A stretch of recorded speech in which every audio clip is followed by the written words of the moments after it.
sejahtera bagi kita semua. Shalom, Om Swastiastu, Namo Buddhaya, dan salam kebajikan. Kerajaan Kediri bermula dari perintah Raja Erlangga untuk membagi kerajaan menjadi dua bagian pada tahun 1041 Masehi.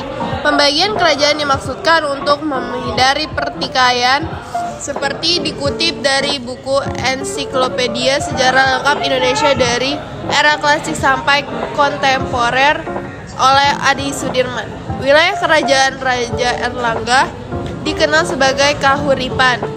Pembagian kerajaan tersebut dilakukan Brahmana sakti bernama Empu Baharada. Kedua kerajaan tersebut dikenal sebagai Kerajaan Jenggala atau Kahuri dan Panjalu atau Kediri. Kerajaan ini dibatasi oleh Gunung Kawi dan Sungai Brantas. Seperti dikisahkan dalam Prasasti Mahaksubya 1289 Masehi, Kitab Negara Keteragama 1365 Masehi, dan Kitab Calon Arang 1540 Masehi. Pada awal masa perkembangan kerajaan Kediri tidak banyak diketahui orang. Prasasti Turun Hyang Duat 1444 yang dikeluarkan kerajaan Jenggala hanya memberikan adanya perang saudara antara Jenggala dan Kediri sepeninggal Raja Erlangga. Sejarah kerajaan Kediri atau Panjalu mulai diketahui oleh adanya prasasti Sirah Keting tahun 1104 atas nama Sri Jayawarsa. Sebelum Sri Jayawarsa, hanya Raja Sri Samarawa Wijaya yang diketahui. Letak kerajaan Kediri yakni di daerah Jakarta Timur. Kerajaan Kediri berpusat di Daha atau sekitar kota Kediri sekarang. Pusat kerajaan Kediri tersebut terletak di tepi Sungai Brantas yang masa itu sudah menjadi jalur pelayaran yang ramai. Dalam perkembangannya, kerajaan Kediri sempat dipimpin oleh 8 orang raja. Namun dari 8 raja tersebut, yang mampu membawa kerajaan Kediri kepada masa keemasan adalah Prabu Jayabaya yang namanya sangat terkenal hingga sekarang. Kedelapan orang raja yang sempat berdiri diantaranya adalah sebagai berikut. 1. Srijaya Warsa. Dalam prasasti Sirah Keting 1104 Masehi menyebutkan bahwa Raja Srijaya Warsa sempat memerintah kerajaan Kediri.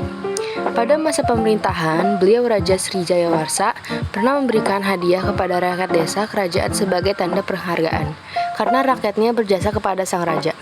Dalam prasasti itu juga disebutkan bahwa Raja Srijaya Warsa sangatlah perhatian kepada rakyatnya dan berupaya dalam meningkatkan kesejahteraan rakyatnya. 2. Sri Bameswara. Selama pemerintahan Raja Bameswara banyak meninggalkan prasasti yang banyak ditemukan di daerah Tulung Agung dan Kertosono. Dalam prasasti yang ditemukan, kebanyakan menceritakan mengenai masalah keagamaan, sehingga dapat disimpulkan juga keadaan pemerintahannya sangatlah baik. 3. Prabu Jayabaya. Pada masa kepemimpinan Prabu Jayabaya lah, kerajaan Kediri mengalami puncak kejayaan. Strategi pemerintahan yang digunakan Prabu Jayabaya untuk kemakmuran rakyatnya sangatlah mengagumkan. Pada saat itu, ibu kota kerajaan terletak di Dahanopuro. Dahanopuro merupakan daerah yang berada di bawah kaki Gunung Kelut, dengan tanah yang sangat subur sehingga segala macam tanaman dapat tumbuh menghijau. Hasil dari perkebunan serta pertanian melimpah ruah, di tengah-tengah kota juga terdapat aliran Sungai Brantas, yang airnya sangat bening dan banyak terdapat ikan yang hidup di dalamnya. Dari hasil bumi tersebut, juga diekspor ke kota Jenggala, dekat Surabaya, menggunakan perahu dengan menyusuri sungai.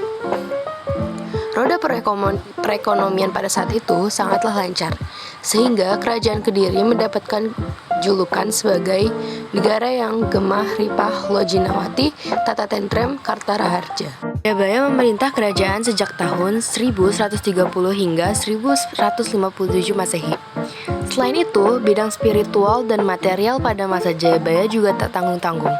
Beliau memiliki sikap yang bijaksana dan adil terhadap rakyat, serta sangat merakyat dan menjalankan visinya yang menjadi Prabu Jayabaya, layak dikenang sepanjang masa.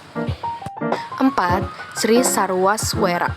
Kisah dari Raja Sri Sarwaswera tercantum dalam sebuah prasasti bernama Padelegan II 1159 dan Prasasti Kahyunan 1161.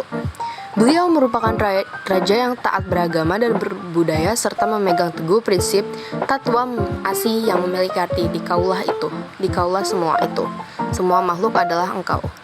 Menurut pendapat dari sang raja, tujuan dari hidup manusia yang terakhir adalah moksa, yang berarti penanggulan jiwatma dengan para matma.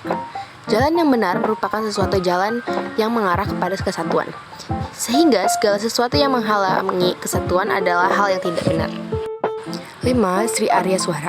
Kisah Sri Aryaswara termuat dalam Prasasti Angin 1171 Masehi.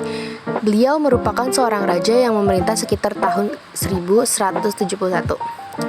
Ia memiliki gelar Abhisekanya, yaitu Sri Maharaja Rakehino Sri Aryaswara Maduhusdanawatara Arijamuka.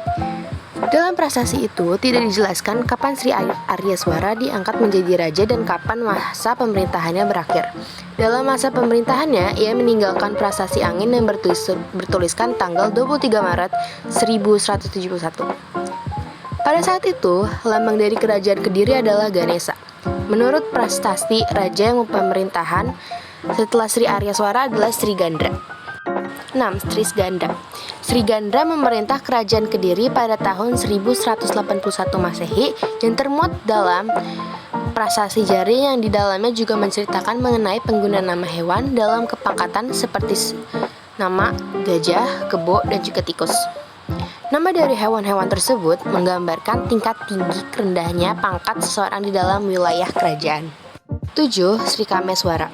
Raja Sri Gandra yang memerintah pada tahun 1182 yang dapat kita ketahui di dalam Prasasti Ceker dan juga Kakawin Semaradana.